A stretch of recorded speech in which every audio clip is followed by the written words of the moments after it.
Alhamdulillah wassalatu wassalamu ala Rasulillah. Bapak, Ibu-ibu yang saya hormati, Bapak kepala sekolah, Ibu guru yang saya cintai dan saya banggakan. Hari ini kita bisa bertemu, bisa bermuajahah dalam aksi nyata diseminasi budaya positif yang ada di sekolah kita di SMP Negeri 1 Lamongan, dan insya Allah nanti akan disampaikan yang pertama oleh saya sendiri, Dr. Hakim, akan menyampaikan perubahan paradigma belajar dan disiplin positif. Selanjutnya akan disampaikan oleh Ibu Rofiqah motivasi perilaku manusia, kebutuhan dasar manusia, dan posisi kontrol guru. Kemudian yang terakhir, materi tentang keyakinan kelas dan segitiga restitusi yang nanti akan disampaikan oleh Ibu Iza Barisatul Hasanah, SPD MPD.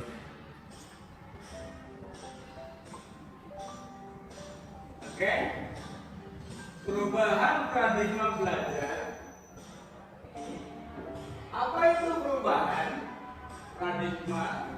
Perubahan paradigma dalam proses pembelajaran yang awalnya berpusat pada guru, ya, atau guru center guru, menyampaikan materi, ya, memberikan materi. Biasanya model pembelajarannya yaitu model ceramah yang hanya guru menyampaikan, memasukkan anak-anaknya kayak seolah anak bayi, ya, sulit terus bahasanya disuapin terus gitu kan. Itu nggak bagus untuk pendidikan yang ada di negara kita. Anak itu mintanya disuapin aja. Jadi lewat paradigma belajar ini bukan hanya guru yang menjadi pusat sebagai pusat belajar, yaitu siswa juga harus dilibatkan menjadi pembelajaran yang berpusat pada siswa atau learning center.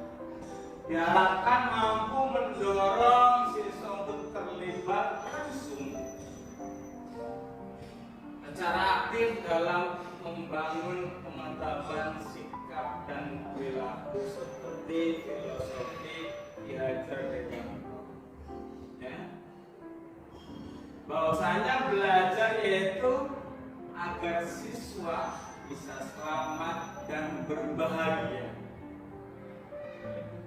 Siswa itu selamat di kehidupannya dan bahagia. Dalam belajar itu siswa bahagia, bukan tertekan karena guru menyampaikan materinya itu terus-menerus tugas.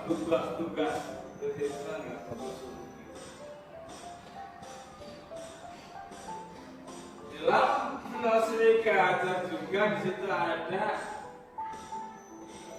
mengabdi pada murid.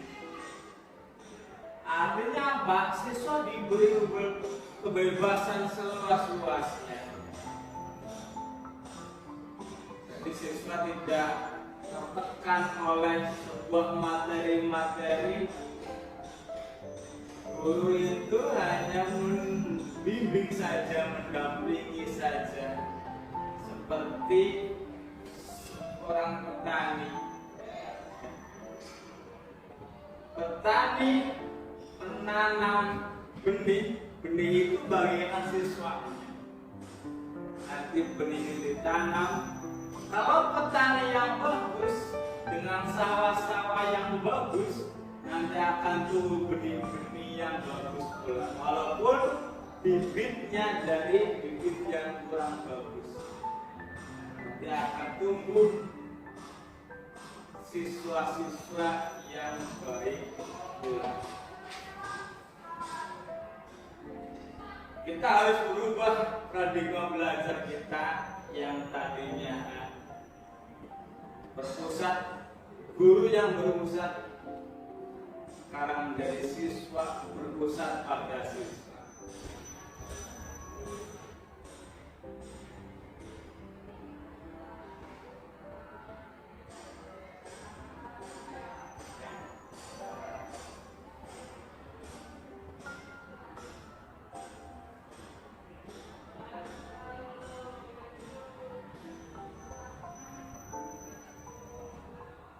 Membangun paradigma belajar dan budaya positif di sekolah.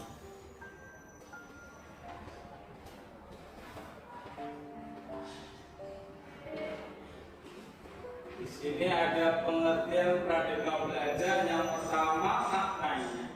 Paradigma itu apa? Paradigma belajar adalah cara mendekati pembelajaran dengan mempertimbangkan lingkungan belajar, gaya belajar, dan strategi belajar yang sesuai. Ciri-cirinya terdapat beberapa ciri-ciri paradigma belajar yang efektif, seperti berfokus pada hasil yang akan kita peroleh, menekankan pada penerapan praktis dan mengembangkan rasa percaya diri.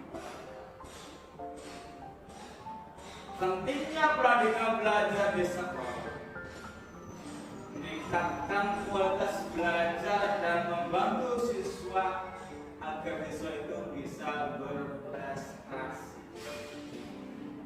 Siswa yang memiliki metode belajar yang baik cenderung menikmati proses belajar dan lebih efektif untuk mengikuti kelas mereka karena berpusat pada siswa bukan pada guru. Membantu siswa berprestasi di bidangnya masing-masing dan sesuai dengan keinginannya masing-masing. Bukan dipaksa siswa untuk menjadi A atau siswa menjadi B atau siswa menjadi C. Silahkan siswa bisa berpotensi ada yang di akademiknya, ada yang berpotensi di non akademik. Silakan guru itu hanya mengarahkan saja, bukan guru memaksakan kehendak siswa untuk menjadi apa. Contoh-contoh paradigma belajar yang efektif yang pertama, praktik langsung. Praktik langsung di lapangan seperti program proyek belajar Pancasila yang sudah sekolah kita jalankan, itu sangat baik sekali. Kemudian belajar kolaboratif, siswa dituntut untuk belajar kolaborasi antara siswa yang satu dengan yang lainnya.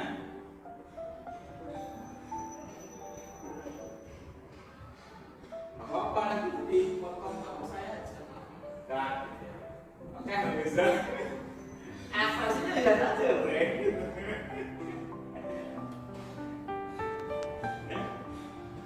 Belajar kolaboratif, siswa dituntut untuk bisa berkolaborasi dengan satu dengan yang lain. Bisa lewat dunia maya ataupun langsung praktek di lapangan. Yang ketiga, pendekatan multimedia. Siswa belajar melalui berbagai bentuk media seperti gambar, audio, video untuk menambahkan daya tarik dan memaksimalkan pengertian mereka. Pengenalan budaya positif di sekolah. Yang pertama, definisi budaya positif itu apa? Budaya positif di sekolah adalah lingkungan yang mendorong perilaku positif seperti inklusif. Silakan mana? Lagi. Nggih, apa?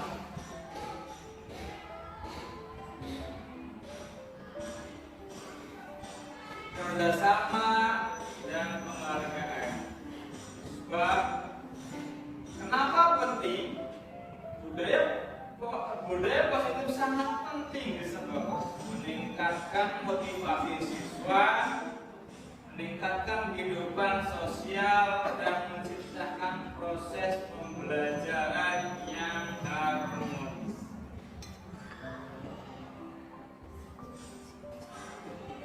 Manfaat budaya positif dalam pembelajaran. Manfaatnya ada 3. Yang pertama, menumbuhkan motivasi. Yang kedua, menambah kesederhanaan. Dan yang ketiga, menumbuhkan rasa kebersamaan.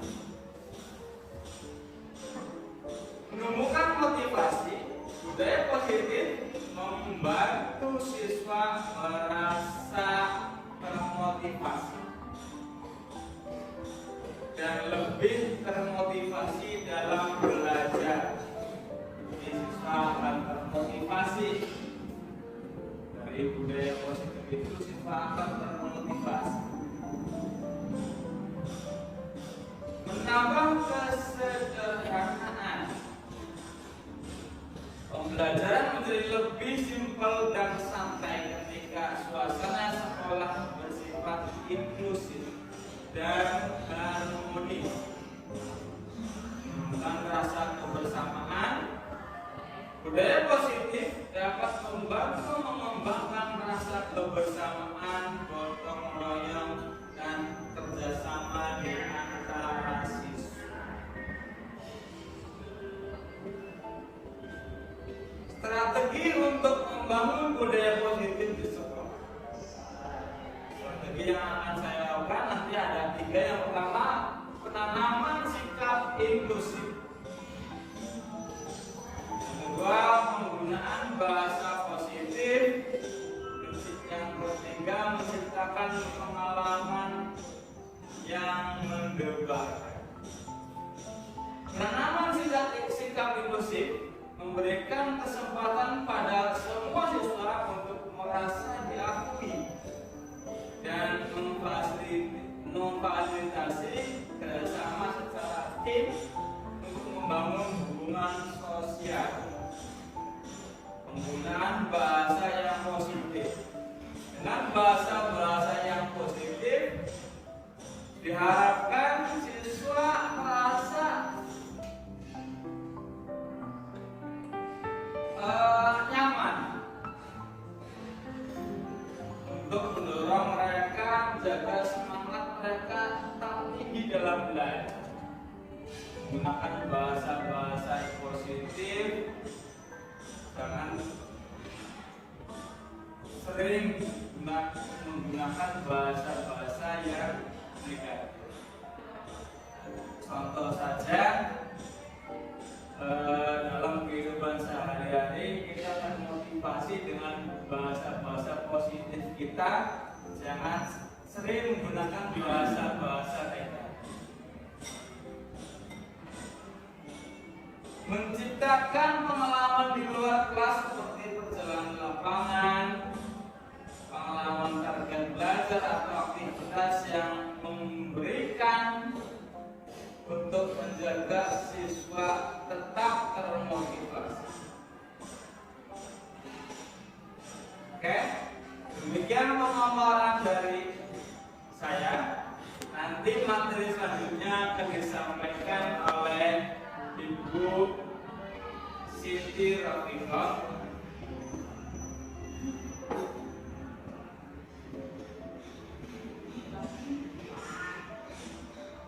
Sesuai pemantau yang mau bertanya, saya persilakan. Iya tuh, oke. Izin bertanya, terus sekali tadi yang disampaikan Pak Lutfi, mulai dari awal sampai akhir, saya tertarik dengan tadi Pak, bahasa positif.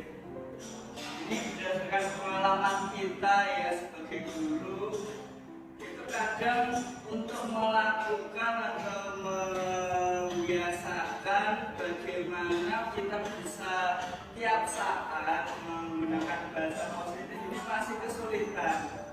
Nah, menurut Bapak bagaimana ya cara langkah-langkah atau trik-triknya agar kita semua itu jadi biasa secara refleks menggunakan tadi komunikasi dengan bahasa positif. Terima kasih.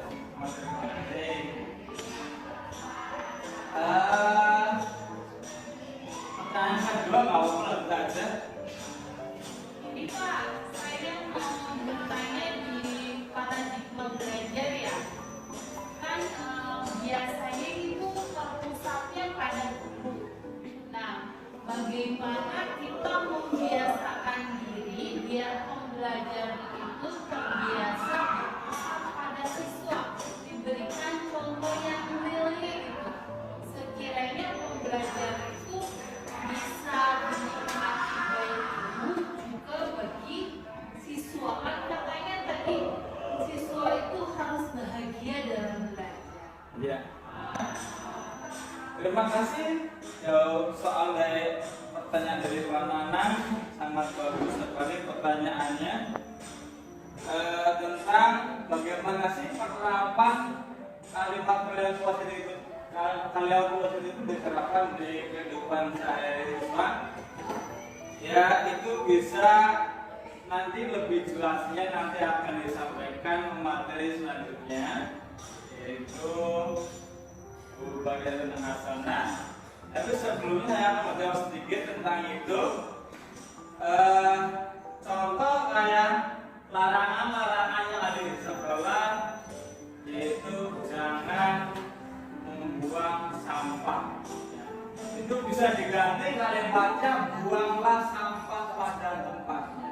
Itu lebih positif kata-katanya daripada dengan jangan, karena larangan-larangan itu biasa berdampak tidak baik pada psikis siswa dengan kata-kata larangan itu.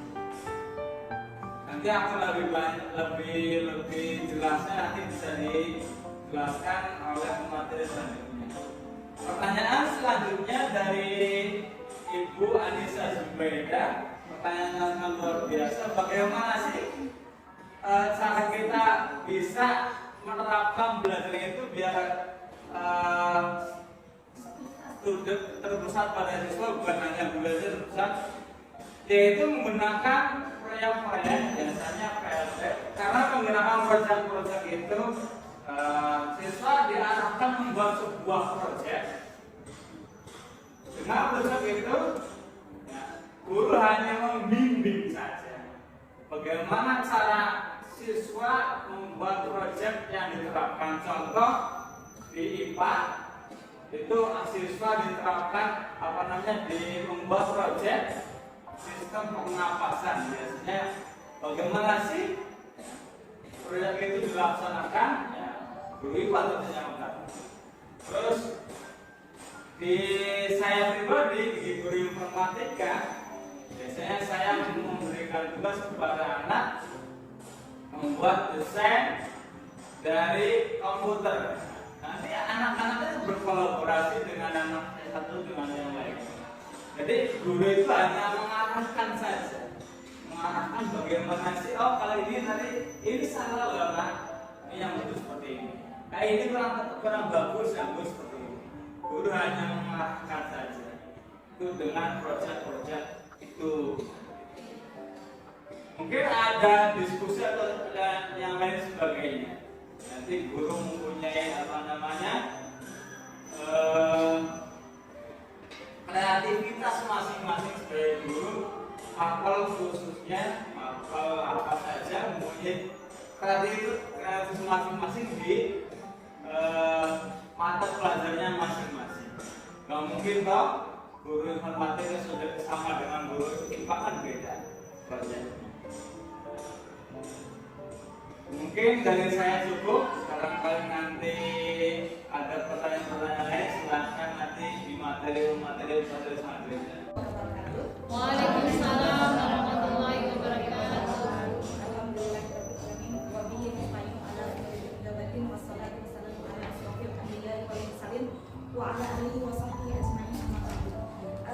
Teman-teman semua, terima kasih atas kehadirannya. Terima kasih atas kehadirannya. Yang pertama, sudah meluangkan waktunya untuk hadir di sini dalam rangka kebetulan kita ada tugas untuk mempresentasikan diseminasi budaya positif. Jadi di sini saya akan memaparkan motivasi perilaku manusia, kedua kebutuhan dasar manusia, ketiga posisi kontrol guru. Sebelumnya karena ini waktunya sudah siang, kita biar tidak ngantuk, ice breaking dulu ya, biar semangat. Ice breakingnya Bismillahirrahmanirrahim.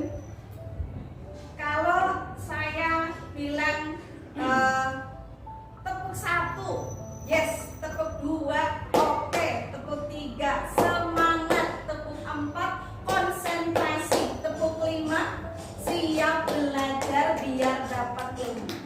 Terakhirnya, ya, terakhirnya tepuknya banyak sekali, itu anggap saja bonus.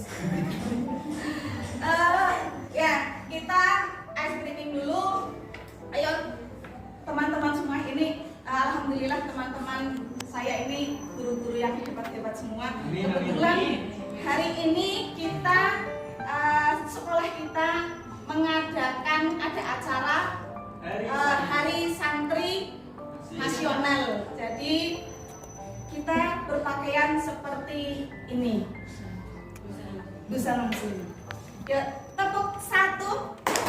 Yes. Yes. Tepuk 2. Oke. Tepuk 3. Tepuk 4. Tepuk 5. Siap belajar, siap dapat boleh. Limanya banyak sekali, apa saja bonus. Dan itu semangat ya. Nambah semangat, alhamdulillah. Kita semangat. Hari ini saya akan memaparkan motivasi perilaku manusia. Jadi menurut Diana Gosen, saya bacanya sesuai dengan tulisannya aja.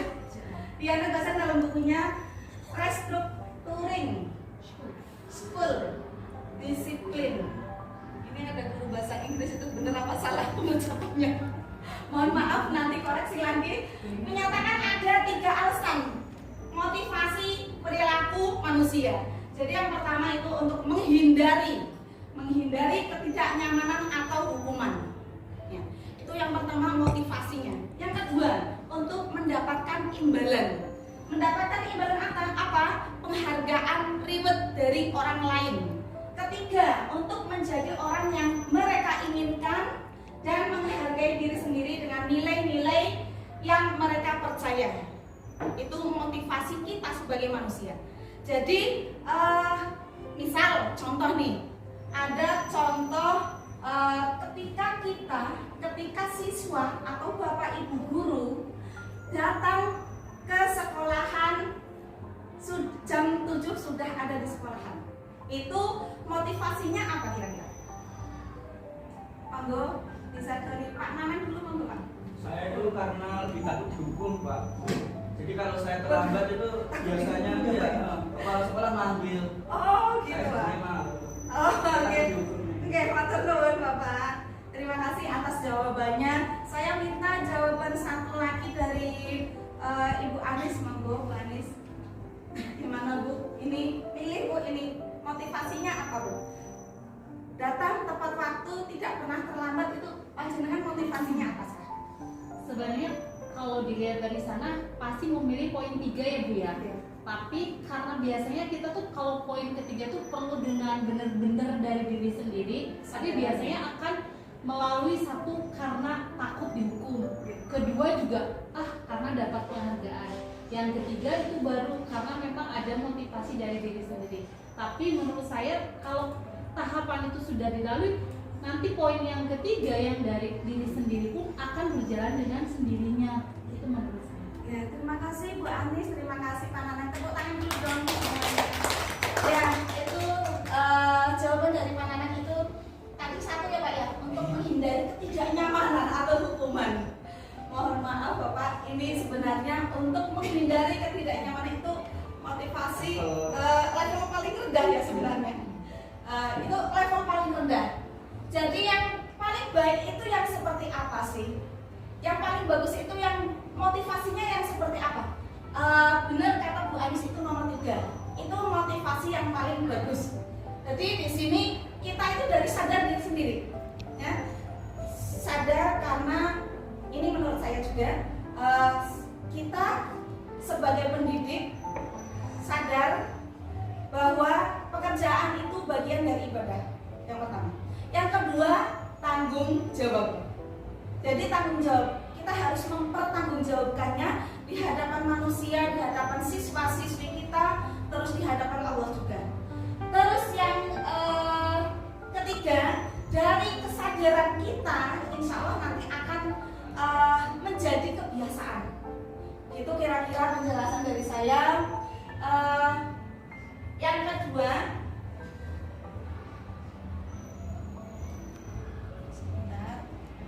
kebutuhan dasar manusia. Jadi kebutuhan dasar manusia itu apa sih?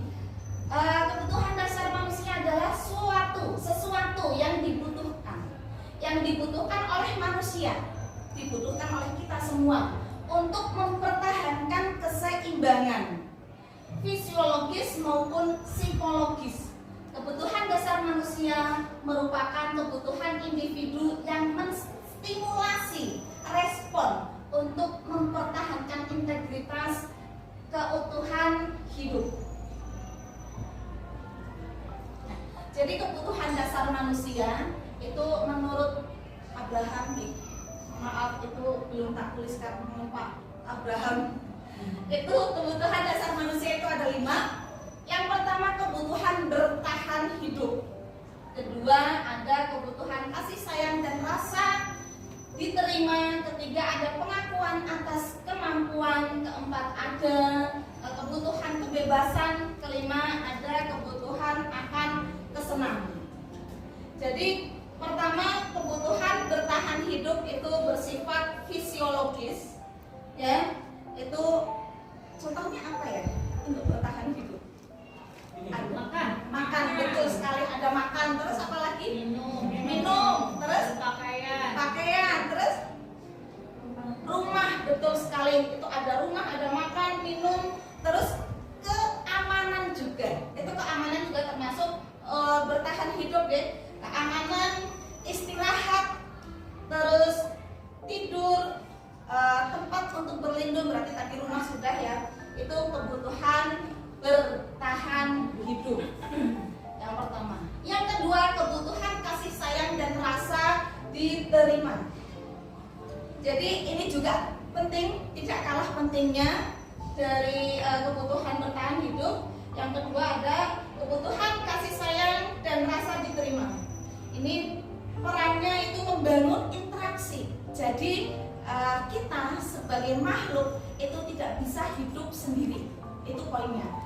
Dan berinteraksi dengan sosial, dengan masyarakat, ya, relasi dengan sosial, keluarga, terus siapa lagi, sahabat, ya, teman, pasangan kita juga butuh ya, butuh hidup, butuh sekali, itu butuh diterima, butuh kasih sayang, rasa diterima. Misal kita ke tempat yang baru, ke pekerjaan yang membawa kita ke tempat yang baru, kita butuh untuk rasa diterima. Tuh. Yang ketiga kebutuhan pengakuan atas kemampuan. Jadi kebutuhan atas kemampuan itu yang seperti apa?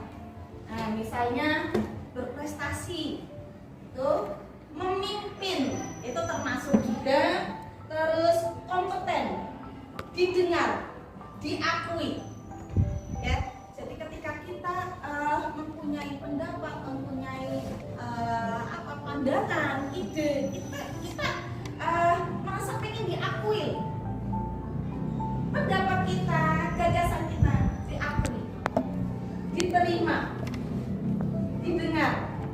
Itu. Yang keempat ada kebutuhan akan kebebasan. Jadi kebutuhan akan kebebasan itu yang seperti apa? Kira-kira di sini saya kebebasan. Misal bergerak bebas, tidak monoton di satu tempat. Terus mencoba hal-hal yang baru. Bisa mencoba hal-hal yang baru. Healing juga ya termasuk ya. Kita butuh, misal nih kita habis tes, habis mengerjakan sesuatu, kita butuh rekreasi, butuh healing juga. Itu termasuk kebutuhan akan kebebasan. Mengeksplorasi diri kita itu kebutuhan akan kebebasan. Untuk poin yang kelima kebutuhan akan kesenangan. Akan kesenangan. Jadi seperti apa? Coba ada yang bisakah? Monggo. Kebutuhan akan kesenangan seperti apa? Main Ibu. Bermain. Betul sekali. Kita butuh bermain. Tidak melulu dengan kegiatan sekolahan, dengan kegiatan belajar, mengajar, tapi kita butuh bermain. Apalagi selain bermain? nonton film betul, ya, nonton TV kah, nonton bioskop kah, itu drakor kah. Nah, itu termasuk kebutuhan akan kesenangan. Terus apa lagi ya? Kira-kira ya? Kira-kira apa lagi? Oh, ada lagi? Monggo. Dihargai. Dihargai. Masuk ke setengah. Kalau dihargai nanti masuknya ke itu, Pak. Mana? Kebutuhan pengakuan atas Kemampuan ya, pengakuan atas Kemampuan. kemampuan. Kita dihargai. Ya, itu masuknya ke situ. Kalau kesenangan itu tadi bermain, Hobi, terus hobi. ya, hobi ya. Nah, hobinya Refreshing. apa nih? Refreshing. Refreshing masuk udah ya ke sini. Kalau refreshing kayaknya lebih ke kebebasan. Ya, lebih ke kebebasan. Jadi Bebas dan senang, ada nggak apa-apa ya. tertawa, ya, tertawa itu ternyata maksudnya kesenangan. Tertawa, kita bahagia, ya, bahagia itu termasuk ke dalam kebutuhan akan kesenangan.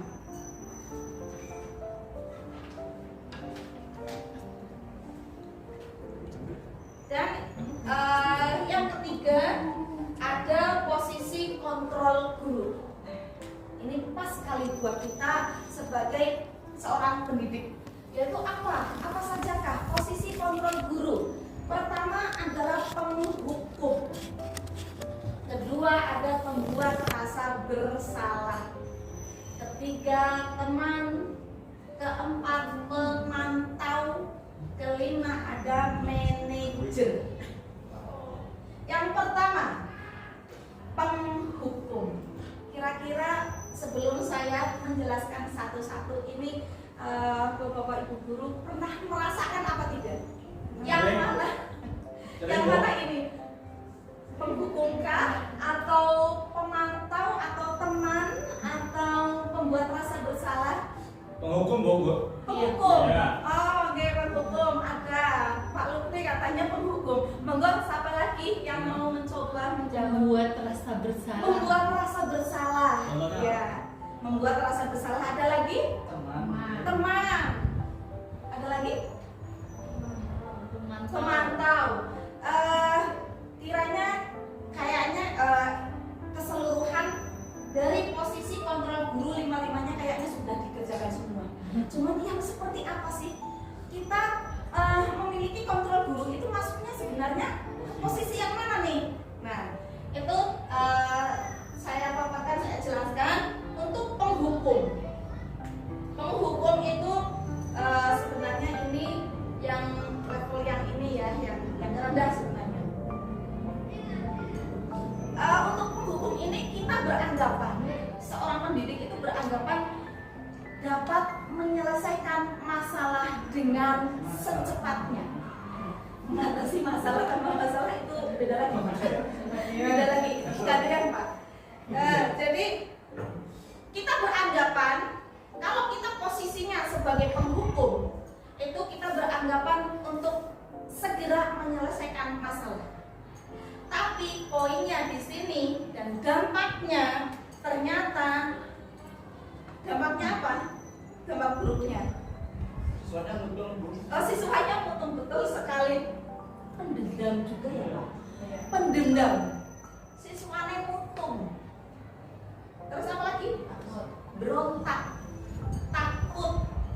Terus malah Mentalnya, Bu, mentalnya down, Bu. mentalnya down, bener.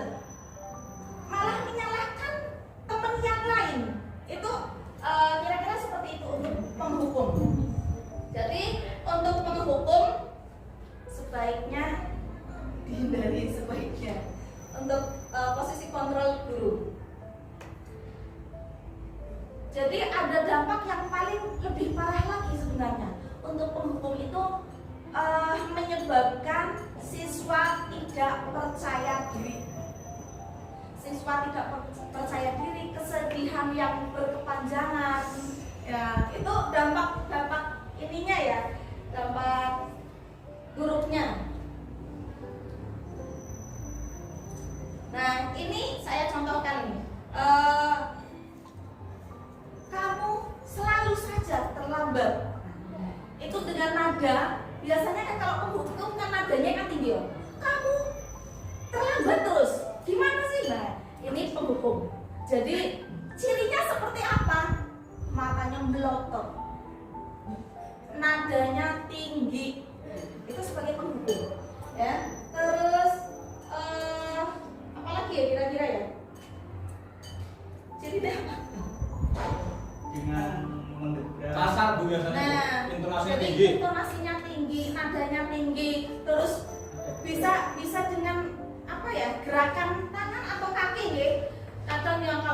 meja yang menggebrak meja, kalau ada sesuatu yang mau ditendangnya, itu sebenarnya jangan kita lakukan posisi yang seperti ini.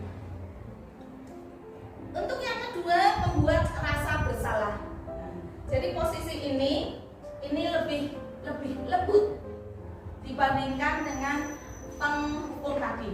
Kalau penghukum itu kan tadi nadanya tinggi, kalau ini agak rendah, ya, membuat rasa bersalah. Terus ini pun ada dampaknya lagi. Dampaknya untuk siswa itu apa? Siswa merasa bersalah. Tapi sebenarnya nggak apa-apa ya. Kalau siswa merasa bersalah terus akhirnya tidak mengulangi perbuatannya, ya, nggak apa-apa ya. Sebenarnya ya ini positif lah. Kalau menurut saya sih apa-apa lah ya, boleh lah ya. Cuman ada dampak negatif juga. Nah, iya, betul sekali. Ini ada juga dampak negatifnya. Jadi kan kadang siswanya minder, rendah diri. Itu dampak negatifnya. Dan misalnya contoh seperti apa? Kamu ini bagaimana? Jadi nadanya itu merendah, artinya tidak tinggi lagi seperti itu. Kamu ini bagaimana? Kemarin kan sudah janji tidak terlambat lagi. Ini kok terlambat? Ibu kecewa sama kamu. Nah, itu cuplikan atau contoh dari posisi kontrol guru sebagai pembuat rasa bersalah. Nomor 3 ada teman. Jadi teman itu seperti apa? Kita memposisikan sebagai teman dari siswa tersebut. Ya, misalnya posisi ini sebenarnya tidak menyakitkan untuk siswa, karena kita kan lebih dekat ya, lebih dekat dengan siswa, tapi tetap berusaha mengontrol muridnya melalui pendekatan persuasif. Tapi ini juga ada dampaknya juga. Dampak negatifnya seperti apa? Jadi apabila Bapak Ibu guru atau pendidik tidak membantu, misalnya ada siswa yang terlambat, kita sudah memposisikan kontrol guru, posisi kontrol guru yang nomor 3 sebagai teman. Nah, dampak negatifnya kalau kita tidak membantu si anak tersebut, ini nanti anak itu akan merasa kecewa, loh, ibu kok kemarin nggak bantu saya sih, misal seperti itu. Ada kekecewaan di anak tersebut. Contoh, ini saya contohkan, ayo bantulah ibu, jangan buat masalah lagi. Kan masalah kamu juga masalah ibu juga. Masalah kamu ketika kamu bermasalah di kelas, misal ngobrol di kelas, itu nanti juga masalah ibu. Karena apa? Nanti ibu kena teguran juga sama bapak ibu guru lain atau sama kepala sekolahnya. Bisa jadi seperti itu. Contoh yang kedua ada, ya sudah kali ini tidak apa-apa, nanti ibu bantu. Itu contoh percakapan, contoh kata-kata yang memposisikan kita sebagai posisi kontrol teman. Ciri-cirinya seperti apa? Ciri-cirinya kita memposisikan sebagai teman, akrab lah ya sama anak. Terus ramah. Terus apa lagi? Bercanda, humor, senyum. Jadi tidak ada, kalau kita sebagai posisi teman itu tidak ada marah-marah lah ya, tidak ada marah-marah. Cuman di sini poinnya, ketika kita sudah posisikan sebagai teman, kontrol guru sebagai teman, khawatirnya nanti siswa mengulangi lagi karena sudah mungkin merasa nyaman ya, nggak apa-apa lah, saya melakukan itu toh nanti juga ibu nggak akan marah, ibu juga nanti akan baik-baik saja lah, intinya seperti itu. Yang keempat ada posisi kontrol sebagai pemantau, mengawasi. Jadi di sini kita sebagai pendidik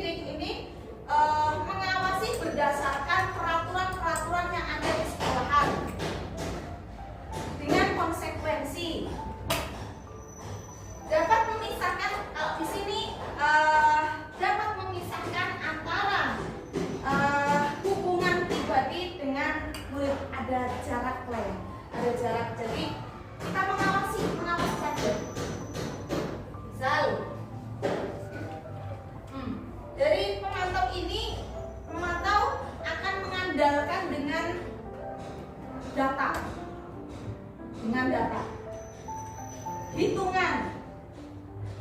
Misal kita data nih, oh anak ini melanggar 1 kali, oh hari ini melanggar lagi, besok ternyata melanggar ini, itu kita sudah ada catatannya.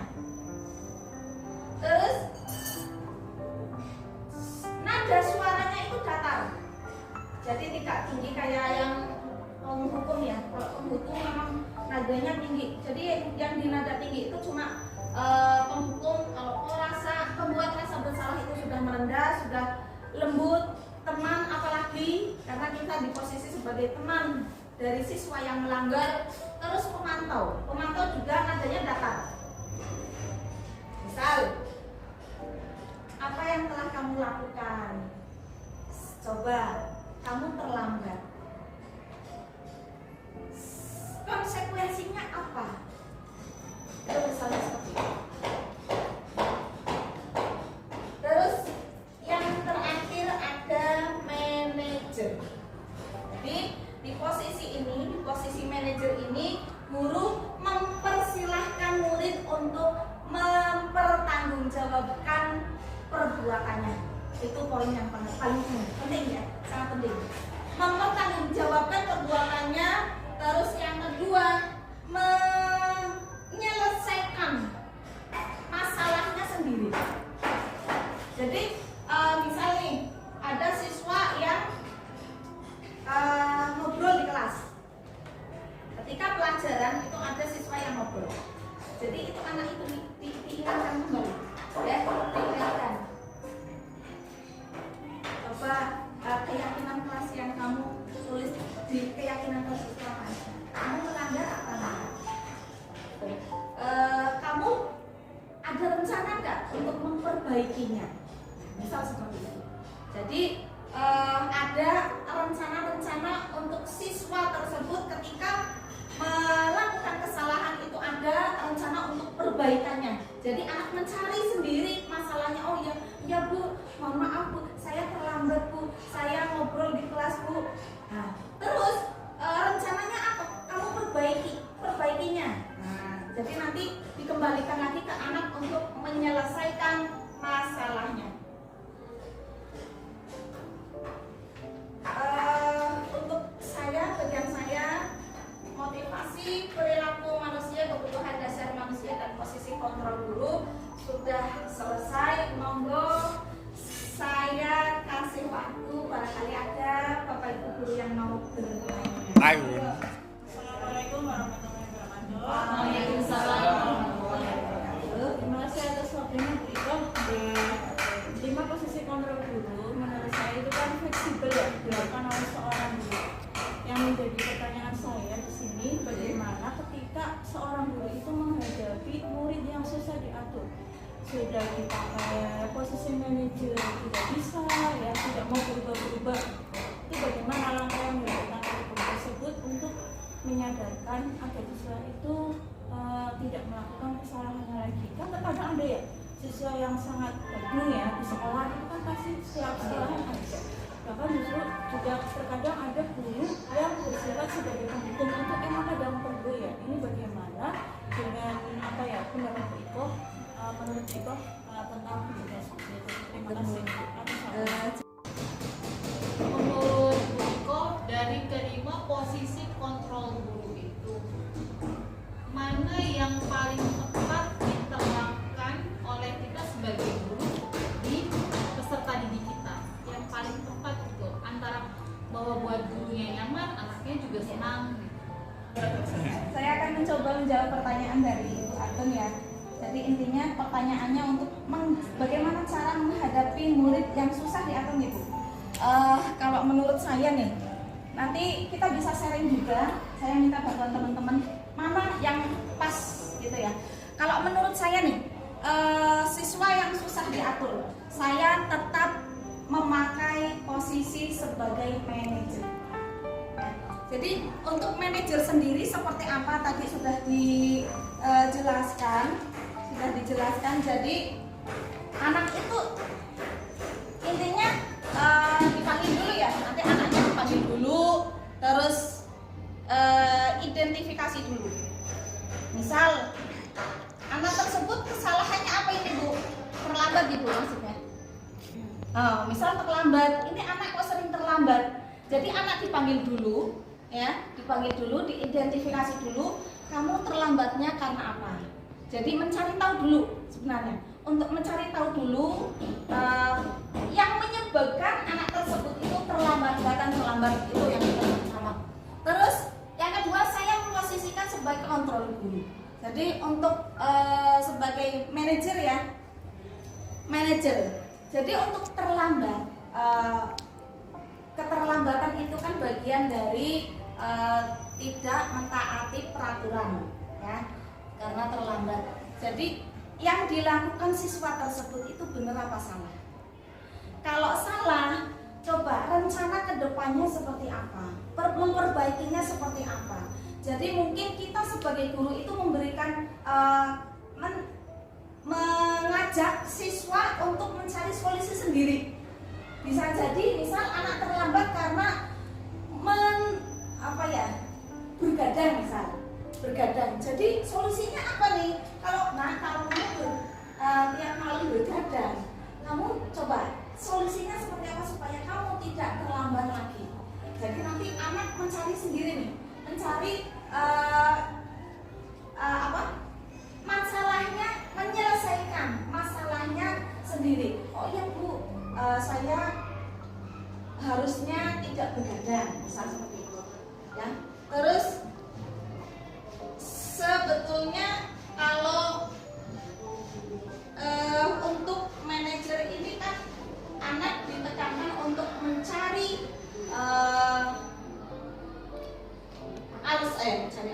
mencari dan memperbaiki masalahnya, mempertanggungjawabkan masalahnya. Itu kalau saya memposisikan sebagai manajer. Monggo Pak, bagaimana? Jawaban saya sudah memuaskan kan? Ya, terima kasih Bu Atun. Tadi saya sudah menjawab, sudah memuaskan Ibu Atun. Yang lainnya barangkali dari teman-teman ada yang mau menambahkan. Barangkali ada yang mau menambahkan apa nih posisi kontrol guru untuk menangani siswa yang badung, terus misal tadi sering terlambat. Itu monggo barangkali ada masukan lagi, silahkan. Monggo Pak Lutfi, monggo Pak. Terima kasih atas waktu yang diberikan. Jawaban dari Bu Iko baik sekali, dan pertanyaannya pun sangat baik sekali. Bagaimana sih posisi kontrol seorang guru dalam mengatasi siswa yang identik nakal ya, nakal kalau dalamnya bahasa yang mungkin badung, itu sebagai manajer ya. Manajer. Mungkin setiap guru itu mempunyai posisi kontrol masing-masing, bukan hanya manajer saja. Iya. Mungkin guru juga bisa sebagai teman atau pembuat rasa bersalah juga itu penting. Iya. Mungkin kita bisa mengidentifikasi kasusnya dulu. Nakalnya senakal apa sih? Kalau terlalu nakal, perlu memang ada sedikit agak sedikit kasar dalam artian penghukum perlu itu. Kalau sudah ranahnya ranah buat efek jerah gitu. Ya, kalau ranahnya ranah sudah masuk ke nakal yang luar biasa. Okay. Tapi kalau hanya nakal terlambat dan lain sebagainya, mungkin membuat rasa bersalah bisa digunakan. Jadi kelima-limanya itu memang penting, atau guru perlu punya kontrol 5 itu. Dan guru juga bisa mengatur kelima-limanya itu di posisi yang mana, di kenakalan dan yang levelnya bagaimana, mungkin seperti itu. Itu penambahan barangkali bisa memuaskan jawaban dari Pak. Terima kasih Pak Lutfi, ini sangat menarik sekali sebetulnya ya untuk kita bahas, yaitu posisi kontrol guru seperti apa. Jadi kelima penting semuanya Pak ya. Ya, terima kasih atas jawabannya, atas masukannya Pak Lutfi. Terus yang kedua ada pertanyaan dari Bu Anis yang paling tepat untuk posisikan kita sebagai posisi yang paling tepat untuk kontrol guru ya Bu ya. Nah, jadi posisi yang tepat itu kembali lagi menyesuaikan dengan permasalahannya. Jadi masalah yang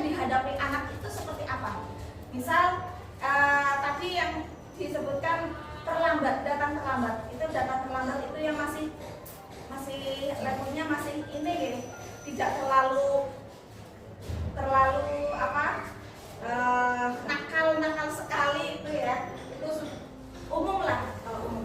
Jadi ini sebetulnya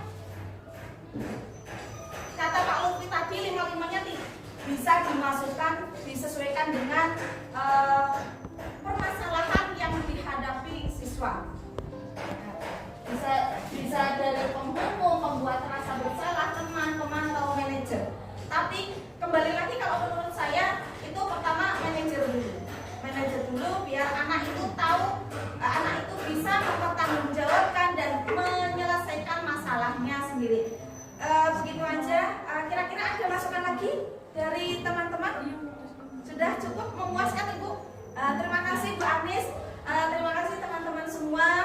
Saya akhiri dan nanti dilanjutkan sama Bu Iza. Kurang lebihnya mohon maaf. Billahi taufiq wal hidayah. Assalamualaikum warahmatullahi wabarakatuh.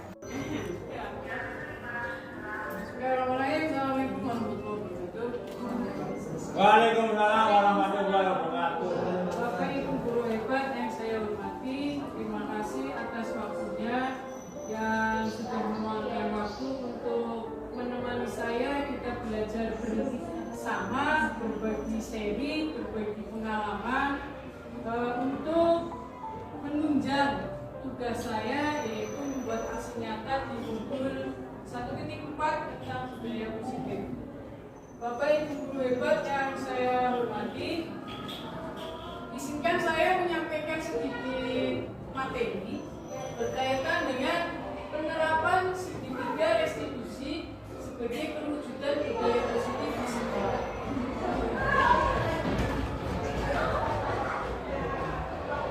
Nah, latar belakang saya membuat materi ini, menyampaikan materi ini, yaitu budaya positif menciptakan suasana pembelajaran yang aman, nyaman, dan menyenangkan.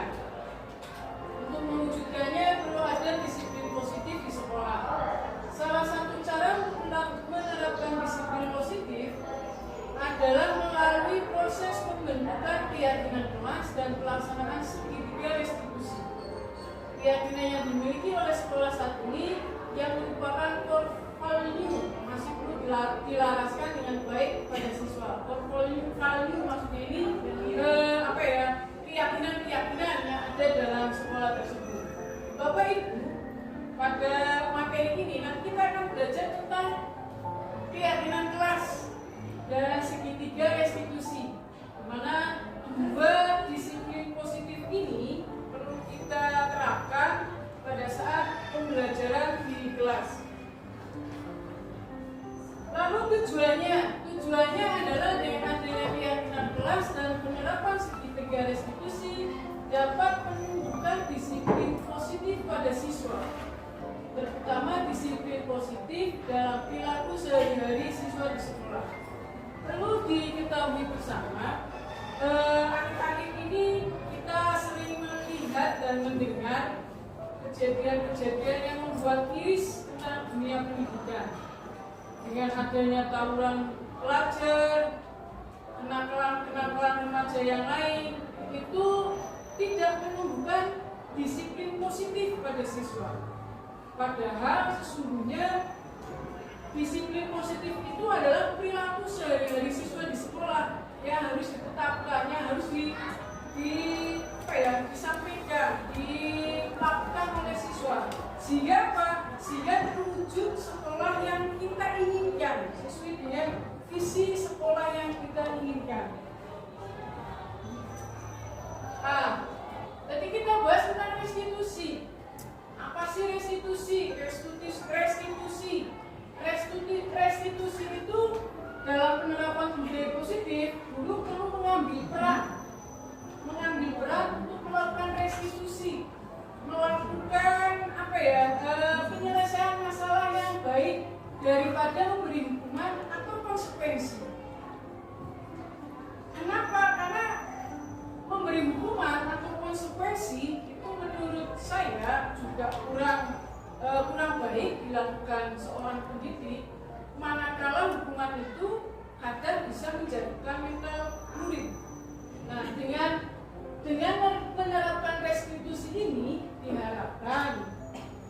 bisa menciptakan disiplin positif pada siswa.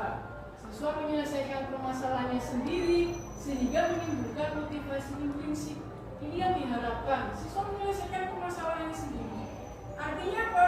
Artinya kita bisa membantu siswa untuk menemukan masalah yang dihadapi siswa, atau ketika siswa melakukan satu kesalahan, satu pelanggaran yang dimana dia siswa atau murid melanggar tata tertib atau keyakinan kelas yang sudah dibuat bersama-sama di kelas. Nah, untuk melaksanakan restitusi tadi, guru dapat melakukan dengan menggunakan 5 posisi kontrol. Yang pertama, guru bisa memberikan hukuman. Maka posisi kontrol yang pertama, guru bisa dijadikan sebagai pemberi hukuman. Tapi seyogianya kita berpikir ulang, apakah memberikan hukuman kepada siswa dapat membuat siswa itu atau dapat membuat murid itu berlaku positif kembali, tidak. Kemudian membuat rasa bersalah. Guru seolah-olah langsung menyalahkan siswa kadang. Kenapa kamu melakukan ini? Kenapa kamu berbuat seperti ini? Kemudian ada teman. Teman juga kadang bisa disalahartikan siswa atau murid kita. Ketika kita memposisikan sebagai teman, kadang guru juga menyepelekan, Pak guru itu biasa aja, kan saya sudah biasa berteman, sudah biasa berdiskusi bareng, sudah biasa main bareng. Kadang ada kalanya posisi ini juga tidak begitu baik kita terapkan. Kemudian sebagai pemantau hanya sebagai memantau siswa tanpa memberikan solusi yang benar seperti apa. Dan yang terakhir adalah manajer memberikan pendampingan kepada siswa ketika siswa atau murid itu melakukan satu pelanggaran atau membuat pelanggaran terhadap tata tertib yang sudah dibuat. Sebelum saya lanjut, saya ingin bertanya dan berdiskusi. Kira-kira dari 5 posisi kontrol ini yang akan kita lakukan restitusi, kira-kira menurut Bapak Ibu 5 posisi kontrol ini yang mana yang menurut panjenengan itu baik kita gunakan? Apakah sebagai pemberi hukuman, pembuat rasa bersalah, teman atau pemantau, atau manajer? Kira-kira apa Bapak Ibu? Manajer. Barangkali ada salah satu yang dapat memberikan alasannya. Kenapa posisi manajer itu baik kita gunakan di 5 posisi kontrol ini? Monggo barangkali ada yang menyampaikan. Ya mungkin karena posisi kontrol sebagai manajer itu lebih memahami persoalan secara kompleks. Artinya ya dia sebagai manajer tidak ada semacam kayak pembeda antara siswa dan murid, dia tidak sebagai teman, tetapi dia bisa mengusik atau menelaah sebenarnya benar-benar bersalah atau tidak si murid ini. Terus ketika sudah dinyatakan mungkin dia salah gitu ya, nah memberikan semacam pilihan solusi. Jadi tidak langsung menjustis diberi hukuman atau siswanya itu diberikan efek gate sebagai dia sosok yang bersalah, ataupun kalau misalnya terlalu dekat sebagai teman tadi ya mungkin terlalu disepelekan ya. Posisi manajer ya. Oke. Nah, di antara kelima posisi tersebut kita diharapkan mengambil posisi manajer. Kenapa? Karena posisi manajer adalah posisi di mana guru berbuat sesuatu bersama dengan murid, mempersilahkan murid mempertanggungjawabkan perilakunya, mendukung murid agar dapat menemukan solusi atas permasalahannya sendiri. Di sini mendukung murid agar dapat menemukan solusi atas permasalahannya sendiri. Jadi kita bisa berdiskusi. Di samping kita menanyakan apa sih yang sudah kamu lakukan sehingga kamu dianggap menyalahi aturan. Kita bisa menanyakan kepada siswa, kepada murid. Lalu kita pun bisa menemukan solusi bersama terhadap permasalahan yang dihadapi oleh murid itu sendiri. Manajer itu tidak mengatur perilaku seseorang, tidak mengatur, namun membimbing siswa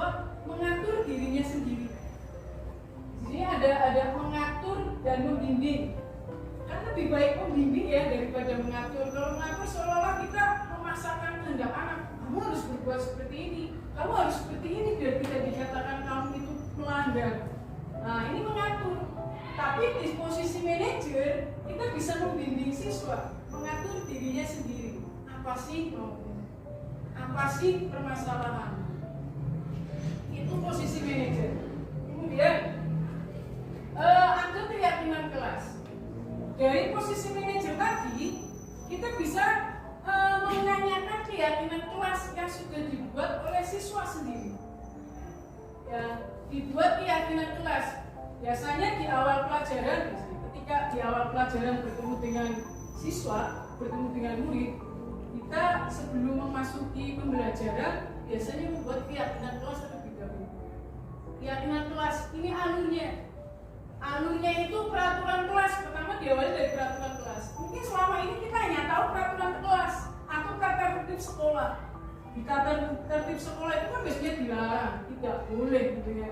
Menggunakan kalimat-kalimat seperti itu, jangan terlambat, tidak boleh terlambat masuk kelas. Ini peraturan kelas. Kemudian dari peraturan kelas ini, alur untuk menuju ke keyakinan kelas, peraturan kelas yang bersifat negatif atau kalimatnya bernada negatif itu kita ubah menjadi kalimat positif. Kalimat negatif itu biasanya diawali dengan kata jangan, tidak boleh, dilarang. Ya itu biasanya. Nah dari peraturan kelas ini yang notabene menggunakan kalimat negatif kita ubah dulu menjadi kalimat positif. Jangan kita buang. Nah, bisa menggunakan masuk kelas tepat waktu. Ya itu kalimat positif. Dari kalimat positif ini muncullah nilai kebajikan. Nilai kebajikannya apa? Kalau misalkan jangan terlambat dan masuk kelas tepat waktu, kira-kira berhubungannya dengan apa? Nah, kita disiplin. Disiplin di sini. Jadi tiap-tiap kalimat positif itu punya nilai kebajikan. Jangan nakal sama temannya sendiri. Kira-kira kalimat positifnya apa Bapak Ibu? Kalau jangan nakal, jangan buat nangis temannya sendiri. Kira-kira kalimat positifnya apa ya? Saling menyayangi. Mungkin ya, saling menyayangi antar teman. Berbuat baik sama Berbuat baik sesama teman. Nilai kebajikannya apa? Kasih sayang. Ya, atau bisa menghargai ya? Bisa menghargai. Nah, muncullah nanti keyakinan kelas. Keyakinan kelasnya adalah masuk kelas tepat waktu. Masuk kelas tepat waktu itu kan lebih enak kan kalimatnya. Jadi keyakinan kelas ini dibuat bareng-bareng oleh siswa, didampingi guru tadi sebagai manajer. Didampingi guru sebagai manajer. Itu Bapak Ibu. Nah, Bapak Ibu, ini contoh nilai kebajikan. Ada kedisiplinan, ada keadilan, kehormatan, kejujuran, keamanan, keselamatan, kesehatan, dan tanggung jawab. Ya, piket kelas itu ya. Sebelum pulang harus piket kelas terlebih dahulu. Nah, ini berarti kan kita tanggung jawab. Masuknya di nilai.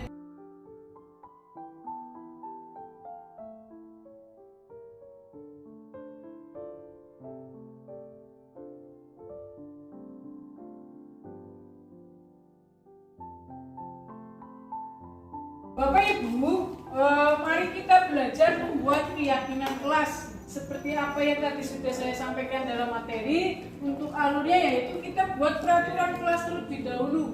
Peraturan kelas itu kita buat satu orang satu peraturan. Nanti kalau sudah selesai silakan tempelkan di kolom peraturan kelas. Monggo Bapak Ibu.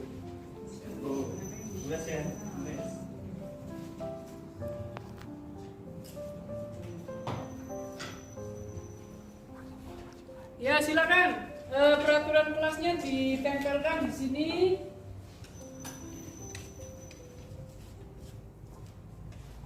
Maaf.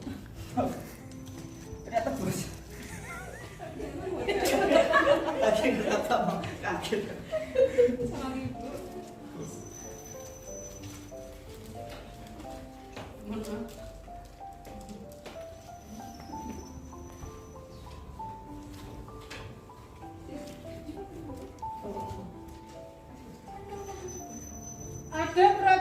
kelas yang tadi sudah dibuat, yaitu dilarang mencoret meja, kursi, dan tembok, dilarang makan jajan di kelas, tidak boleh menggunakan HP saat KPM, jangan berisik di dalam kelas, dilarang membolos, jangan mengobrol ketika guru sedang menyampaikan materi, dilarang curang saat ulangan, dan yang terakhir, jangan mencoret di meja.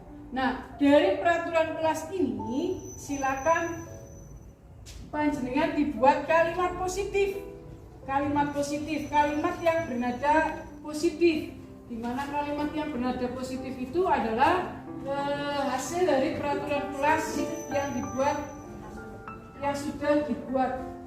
Silakan Bapak Ibu. Minta izin.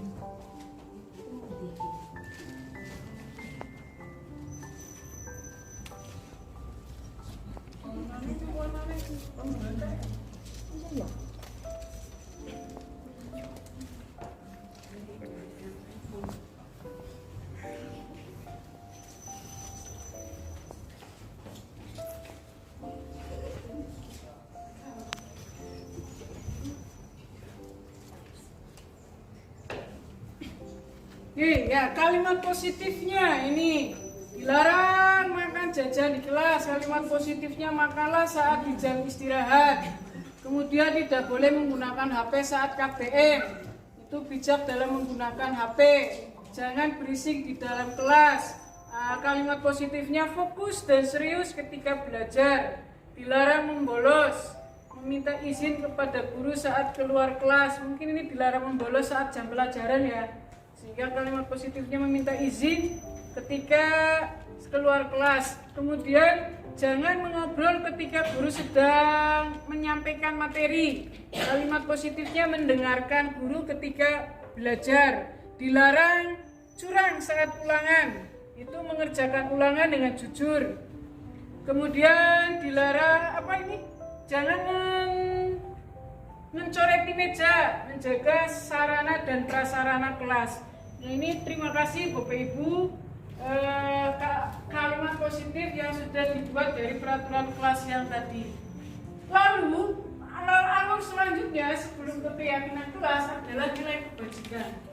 Dari kalimat positif ini ada nilai kebajikan yang tertera atau yang termaksud dari kalimat positif ini.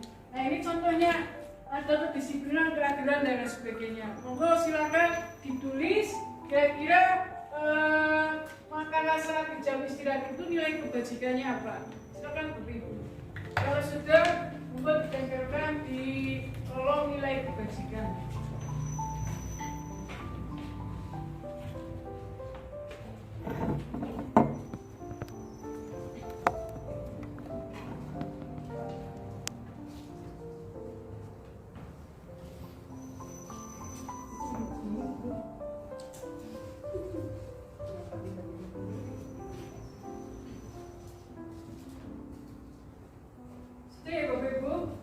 Ada beberapa nilai kebajikan, yaitu kedisiplinan. Di sini juga ada kedisiplinan, ada disiplin, belajar, lebih konsisten, kedisiplinan, kemudian ada kehormatan, ada kejujuran, dan ada tanggung jawab.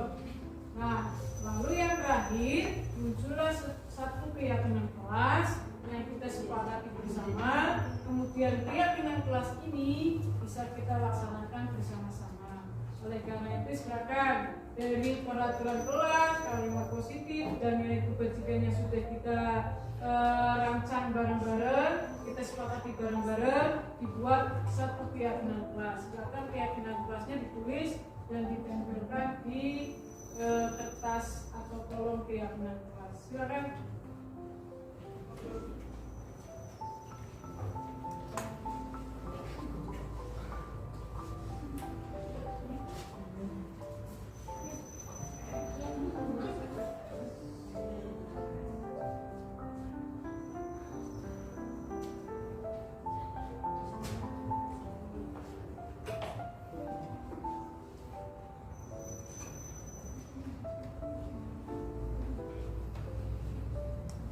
Ini keyakinan kelas yang nanti kita laksanakan bareng-bareng, kita jalankan bareng-bareng.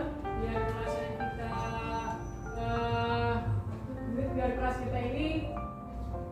tertib dan nyaman, aman sesuai dengan harapan kita.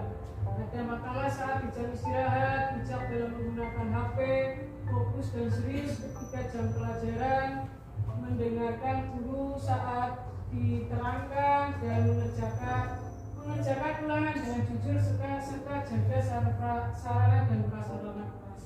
Itu keyakinan kelas yang sudah kita buat bersama-sama. Semoga kita dapat melaksanakannya sehingga tertib kelas kita dan harapan atau visi dari sekolah kita, khususnya kelas kita, bisa terpenuhi. Kemudian Bapak Ibu, restitusi itu bisa berjalan, bisa kita laksanakan dengan menggunakan segitiga restitusi. Segitiga restitusi yang pertama adalah menstabilkan identitas.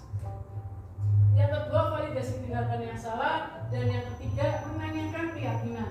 Ini nanti masuk di sini, masuk di keyakinan kelas yang tadi sudah kita buat bersama-sama.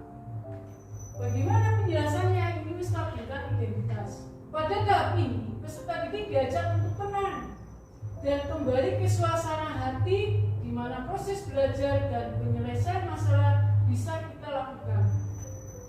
Guru dapat mengucapkan kata-kata sebagai berikut ketika menstabilkan identitas. Berbuat salah itu tidak apa-apa. Ini kan seolah-olah kita jangan terlalu menjatuhkan anak ketika anak itu berbuat salah. Tidak ada manusia yang sempurna. Saya juga pernah melakukan kesalahan seperti itu. Kita bisa menyelesaikan ini. Bapak Ibu tidak tertarik mencari siapa yang salah, tapi ingin mencari solusi dari permasalahan ini. Kamu berhak merasa begitu. Apakah kamu sedang menjadi teman yang baik buat dirimu sendiri? Nah, pertanyaan ini bisa kita ambil, bisa kita gunakan ketika melakukan atau menstabilkan identitas. Satu contoh, ada anak yang terlambat masuk ke kelas. Bapak Ibu, nanti setelah kita belajar segitiga restitusi, mungkin anak ini bisa kita ajak ngobrol, bisa kita ajak diskusi. Kita tanyakan, kamu tadi berbuat melanggar peraturan apa? Melanggar peraturan kelas apa? Nanti kan anak otomatis menyampaikan jawabannya ya. Nah, ketika anak menyampaikan jawabannya, ini Bapak Ibu bisa menggunakan kalimat ini untuk menstabilkan identitas, menstabilkan kondisi anak. Karena anak biasanya kalau sudah merasa berbuat salah, itu merasa takut. Kita stabilkan dengan kalimat-kalimat ini. Makanya ini diajak untuk tenang. Peserta didik atau murid diajak untuk tenang dan kembali ke suasana hati.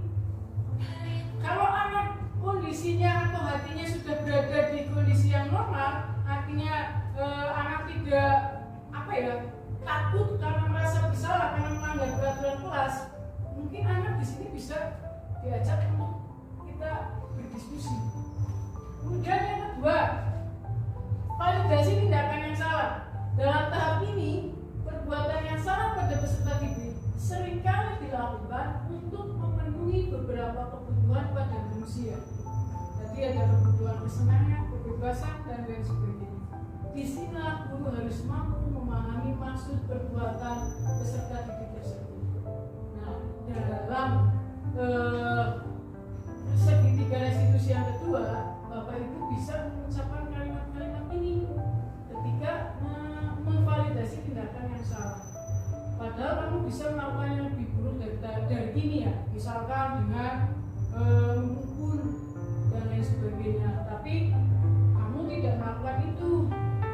Kamu pasti punya alasan kenapa melakukan hal itu. Jadi kan pertama menstabilkan identitas, menstabilkan itu kita tanya apa kesalahan kamu gitu kan. Nah setelah itu ditanya, kamu pasti punya alasan. Kalau anak pertama tadi jawab, saya mohon maaf saya tadi terlambat. Kenapa kamu terlambat? Ditanya alasannya, kamu punya alasan. Apa sih alasanmu kenapa kamu terlambat terus? Kalau kadang kita kan langsung menjudge anak dengan berbagai macam kalimat-kalimat yang mungkin membuat anak juga lebih tidak stabil emosinya. Kamu patut bangga pada dirimu sendiri karena kamu telah melindungi sesuatu yang penting buatmu. Ini tergantung dari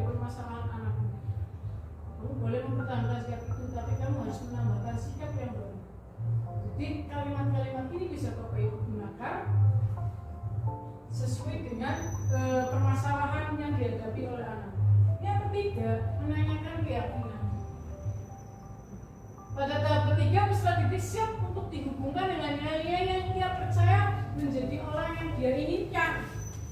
Kita tanyakan keyakinan kelas. Nah, kalau kamu sudah tahu kamu melanggar ini, kamu sudah menyampaikan alasannya, kira-kira kamu melanggar keyakinan apa?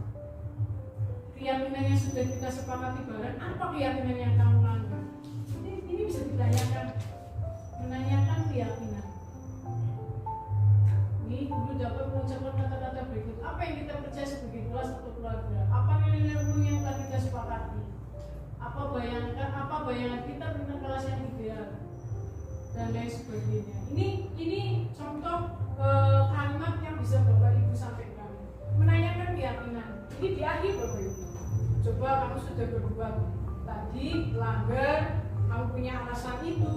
Lalu dari alasan itu, dari peraturan yang sudah kamu langgar, kira-kira keyakinan kelas apa yang sudah kamu langgar?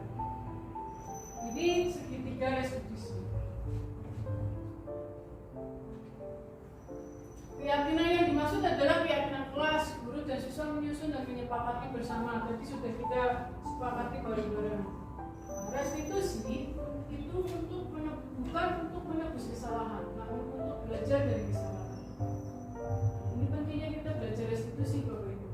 Kita akan restitusi itu memperbaiki hubungan. Restitusi adalah tawaran, bukan paksaan. Makanya kan menawarkan. Kira-kira kamu akan melakukan apa setelah ini? Setelah kamu tahu melanggar keyakinan kelas, apa yang akan kamu lakukan? Nanti itu muncul di anak ketika sudah kita ajak untuk berdiskusi. Bukan restitusi. Bapak Ibu, restitusi itu bukan untuk menebus kesalahan, namun untuk belajar dari kesalahan. Jadi kita belajar dari kesalahan. Anak-anak belajar dari kesalahan yang dia perbuat. Restitusi juga memperbaiki hubungan. Restitusi adalah tawaran. Bapak Ibu bisa menawarkan ke anak, kira-kira solusinya apa? Ditawarkan ke anak, bukan paksaan. Jadi tidak memaksakan kamu harus seperti ini, kamu harus hormat seperti ini dan lain sebagainya. Restitusi itu menuntun untuk melihat ke dalam diri. Restitusi mencari kebutuhan dasar yang mendasari tindakan. Restitusi diri adalah cara yang paling baik. Restitusi fokus pada karakter, bukan tindakan. Karakter yang kita inginkan anak itu seperti apa. Restitusi itu menguatkan. Restitusi fokus pada solusi. Kita tawarkan solusi. Dan restitusi juga mengembalikan murid yang berbuat salah pada kelompoknya. Jadi diharapkan dari segitiga restitusi ini, anak ketika melakukan kesalahan, panjenengan sebagai posisi manajer yang tepat, nanti ya ini melakukan restitusi. Maka restitusi tawaran. Jadi panjenengan tidak memaksakan anak harus berbuat seperti ini, tapi menawarkan ke anak bagaimana solusi. Menurutku solusinya seperti apa ketika kamu melanggar keyakinan yang sudah dilakukan oleh diri kamu sendiri. Terima kasih. Nah, Bapak Ibu, kita belajar coba praktek segitiga restitusi. Itu saya sudah bagikan kasus yang terjadi pada anak. Satu contoh kasus yang terjadi pada anak, kita menyelesaikannya dengan menggunakan segitiga restitusi. Bapak Ibu itu nanti berkelompok, ada yang berperan sebagai murid, ada yang berperan sebagai guru dari permasalahan yang sudah ada di situ. Monggo Bapak Ibu baca dulu kira-kira permasalahannya apa, panjenengan menyelesaikannya menggunakan segitiga restitusi bagaimana. Kan pertama tadi bisa menstabilkan identitas dulu. Bapak Ibu bisa menanyakan, kamu permasalahannya apa, peraturan kelas yang sudah kamu langgar apa, itu distabilkan, anaknya distabilkan dulu kondisinya.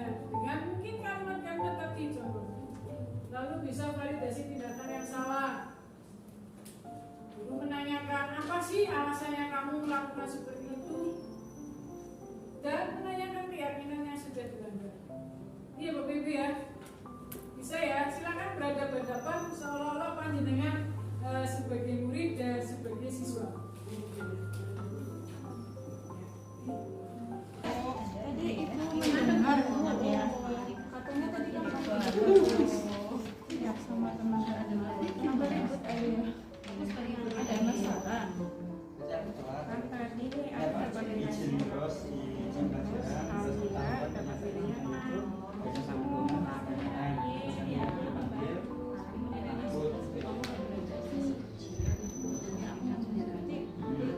Alia tadi ngejak Almira ya, kan di kelas. Kenapa menurut Ali Alia itu bagus kan? Pasti ada sempat ibu dapat laporan kamu katanya keluar kelas tidak belajar dengan saya.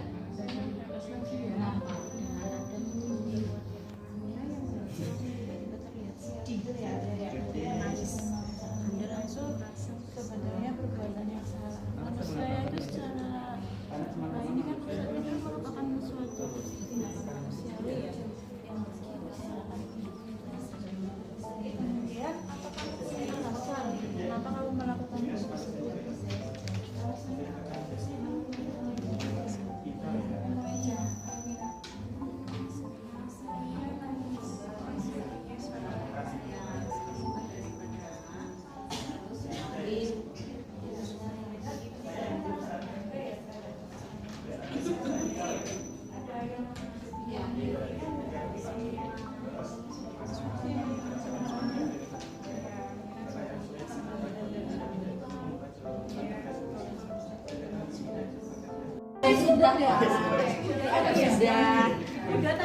Udah ayo gas, Oke, Pon.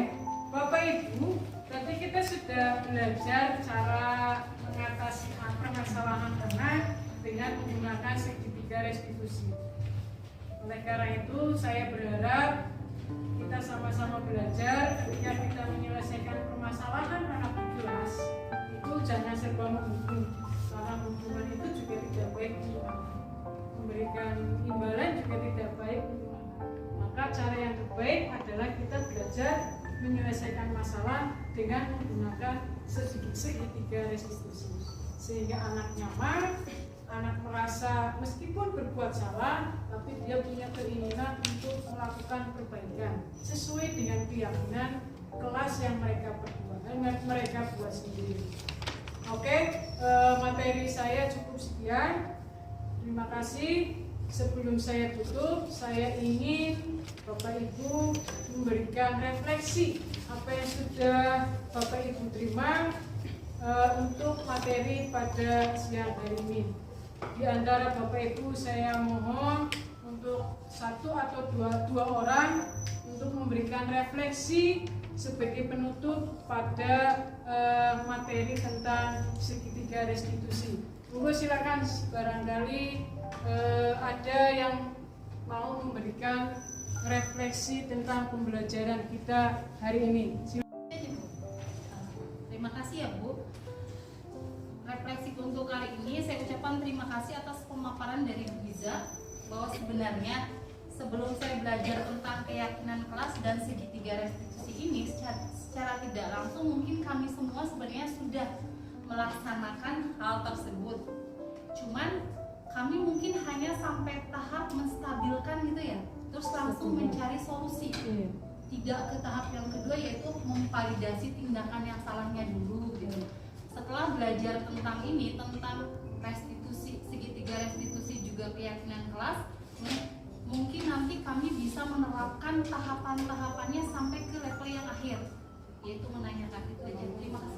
Terima kasih Bu Amis. Mudah-mudahan kita bisa menyelesaikan permasalahan anak-anak di kelas dengan menggunakan segitiga restitusi. Satu lagi, silakan.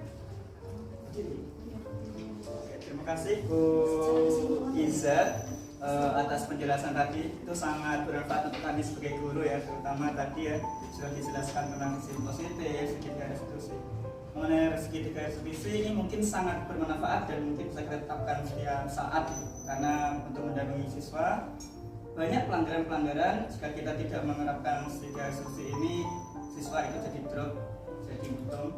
Nah, dengan segitiga restitusi ini tahapan-tahapannya sudah jelas. Karena pertama itu tadi sudah dibuat agar stabil dulu identitasnya ketika dia melakukan kesalahan, terus kita juga bisa memvalidasinya, kemudian membuat tindakan dengan keyakinan kelasnya, sehingga anak tadi itu bisa belajar dari kesalahan. Memang benar ya, segitiga restitusi ini tidak untuk menebus suatu kesalahan, tetapi dengan segitiga restitusi ini siswa dapat belajar dari kesalahannya, dan ini berlaku untuk kita semua juga. Terima kasih Bu. Terima kasih teman-teman. Bapak Ibu, terima kasih atas waktunya. Mudah-mudahan materi yang saya sampaikan bermanfaat.